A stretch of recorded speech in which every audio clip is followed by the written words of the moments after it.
Hey everybody, I'm Lisa Young Sutton and welcome to my channel. Now in today's video, I have a new spread for you to try. I'm calling it the timeline jumping spread. And I was developing the spread for spiritual development questions using the Grand Jeu Lenormand. And it's a wonderful spread for that purpose. But as I often do, I use my grooming and training clients to provide me with questions for card practice. And today, a woman asked a question that brought this spread to mind. I then tweaked it to make it more amenable to everyday questions. So I just want to begin with a brief explanation of what timeline jumping is for those of you who are unfamiliar with the concept. So what is timeline jumping? It's the act of shifting your awareness or your perception of your current reality from one string of possibilities to another. What this means is that if you're currently following a particular timeline and you're unhappy with the way things are unfolding, you can literally change lanes, if you will, and switch to an alternate timeline. Now, how do you change lanes? Well, you change lanes by changing your thinking and your beliefs while focusing on where you want to wind up rather than where you currently are. Okay? It's a matter of changing what you believe will work and allowing for other possibilities. Now, if you understand that we have access to an unlimited number of possibilities as we move through our current lifetimes, it stands to reason that we can shift our paths at will based on what our energies are aligned with. Now consider that the choices we made yesterday, along with those we make today, are constantly activating potential future realities. Are you still with me? If not, just let this all sink in and take root. Okay, so how does this fit into a card spread? Well, it all depends on how much of our free will we're using at any given time as to where we wind up, okay? We tend to follow usual patterns and make predictable choices, but we always have the option to relinquish some control and ask the universe to offer us alternative possibilities, which would open up new timelines, leading us to alternate potential futures. Okay? Because I mentioned free will, let me also mention fate. For the purpose of this spread, let's define fate as the lessons and experiences we intended when we came into this life, and free will as the journey we're taking to learn those lessons and interact with those experiences. Okay. We could also say that fate will intervene when we're not proactively making our own choices. But it's well within our power to use our will and take action rather than leaving it up to the hands of fate, and that's what this spread is all about. Okay, so when I was first playing around with this, I started with these notes here, right? Here, let me zoom. You know, I started just, this was my initial idea. Those were my notes. And the original spread, as I said, was developed for the Grand Jeu Lenormand to show what someone is currently manifesting. And then an alternate path would be a new state of consciousness, what that would bring. You know, when you open yourself to new ideas and take chances on unknown paths. And then the other path is what falling back into outdated thinking, repetitive patterns, and basically focusing on the past rather than looking to the future will bring. All right? So I then tweaked it. I tweaked that, and this is what I did today with it. So, you know, you can see the difference here is just, it's more practical. It's more based on like everyday type questions, right? Like the forward trajectory just shows where you're heading, right? And then the other path is where a new plan that you're considering will lead. And then the alternate or backward path is where repeating any plan that may or may not have worked in the past will lead. You know, you could look at it that way. And now keep an open mind with this spread, because any of these three may be the best option at the current time.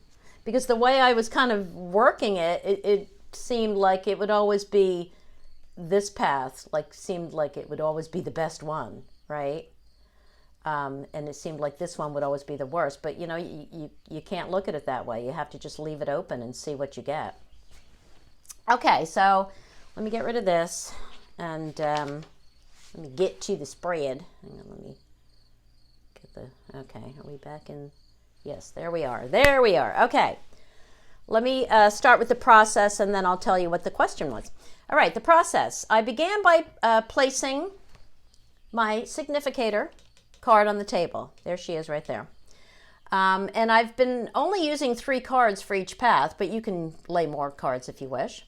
Now, when I'm using small decks, you know, small meaning a small number of cards, such as the Petit Lenormand, I combine 2 decks together, or in this case, I combined Lenormand and Kipper. I then establish my question.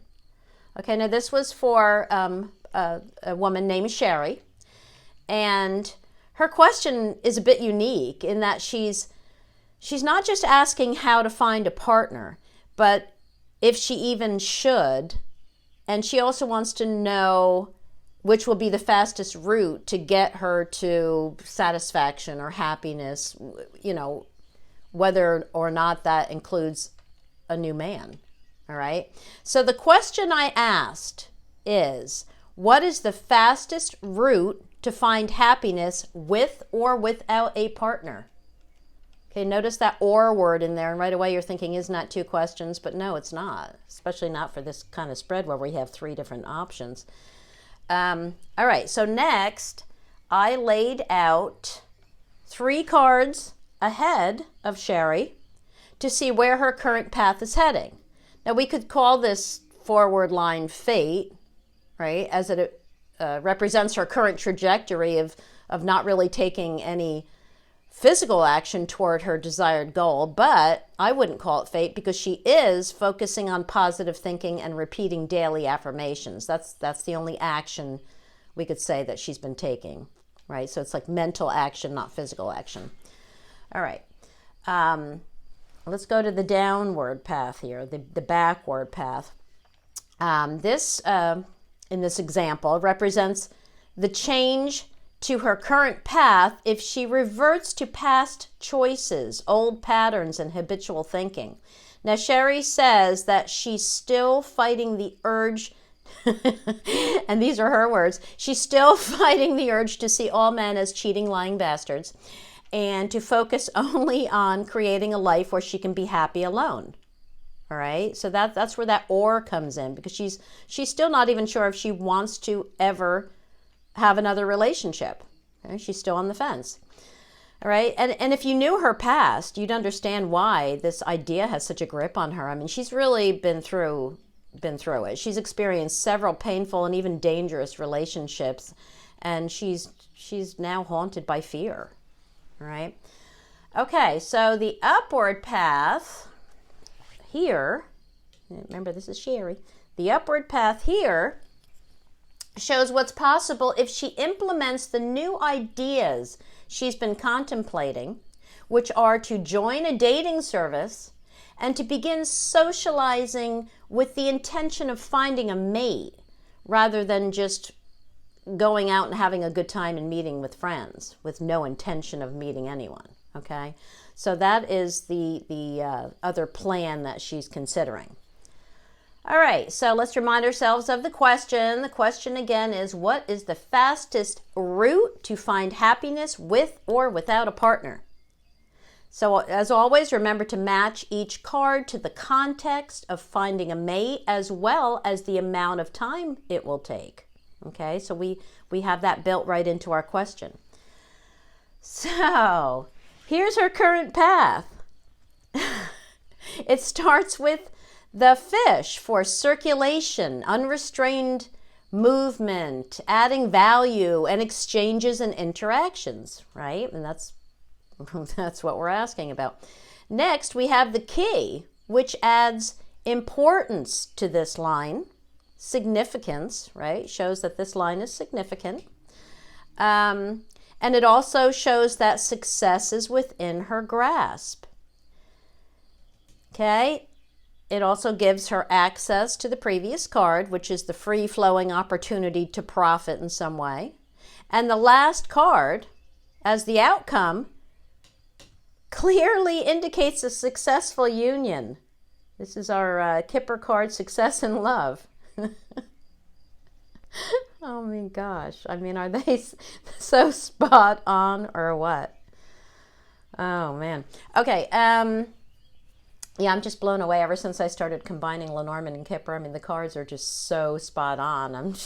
I'm loving this. Okay. Now looking at the upward trajectory. Now this line starts with the card of a possible relationship, which includes one's ability to form a union with another. Okay, so this is not saying that, you know, it's called the marriage card, but it's not a card that's saying, yes, you will get married. It's a card that's representing the possibility and, you know, the ability to make it happen, right? Okay, next we have the long way card, which is a great bridging card that can link the surrounding cards to show where you are or were and where you're heading. But it's also a card of a long, slow development of something. And I loved that I got a timing card here. Okay. Now the moon, the Lenormand moon as the final card, is the card of attraction and being recognized by a potential partner. So we could say that this line will get her there. It ends in the moon. So we could say, yes, this will get you there too. But this card clearly tells us that it's not the fastest route. And my guess would be that, you know, because if she joins a dating service and starts measuring up every man she meets when she goes out as a potential husband, she's just going to waste a lot of time with all the Mr. Wrongs that are out there. Okay? So lastly, let's look at the backward line, which shows what Sherry can expect if she gives in to her urge to remain single forever and doesn't allow herself to heal from the past, you know, those past pains regarding men. I mean, the first card, come on, gloomy thoughts. It's so spot on because it represents her outdated, pessimistic thinking. I mean, that's exactly what she gives into sometimes, gloomy thoughts.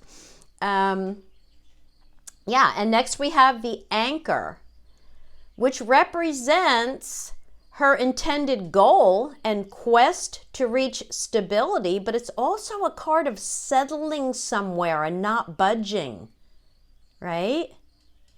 Yeah, I mean, you drop your anchor when you intend to stay somewhere for a while, okay? And you don't want to move. It's holding you in place. Yeah, and now this leads to the journey card that represents a progressive journey towards something.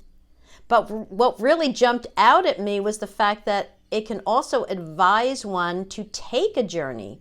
Or in other words, it's saying move on from where you currently are. And following a card of not budging, I found it to be excellent advice.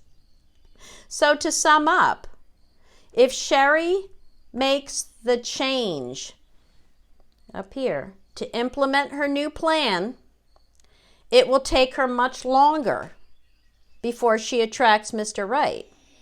If she allows herself, now we're back down here, if she allows herself to resist change and falls back into her old gloomy thoughts, that's where she'll stay until she finally allows herself to move on.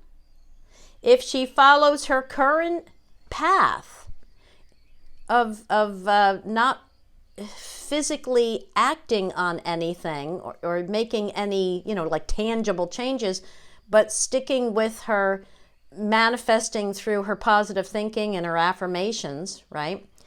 If she continues on that path, she will get what she wants. Boop, boop, success and love. And it appears to be the fastest route. There it is. So the advice for her was don't change anything. So I hope you give this spread a try. If you're in my Facebook group, share it there if you'd like. Thanks as always for watching, and have fun playing with those cards. Bye for now.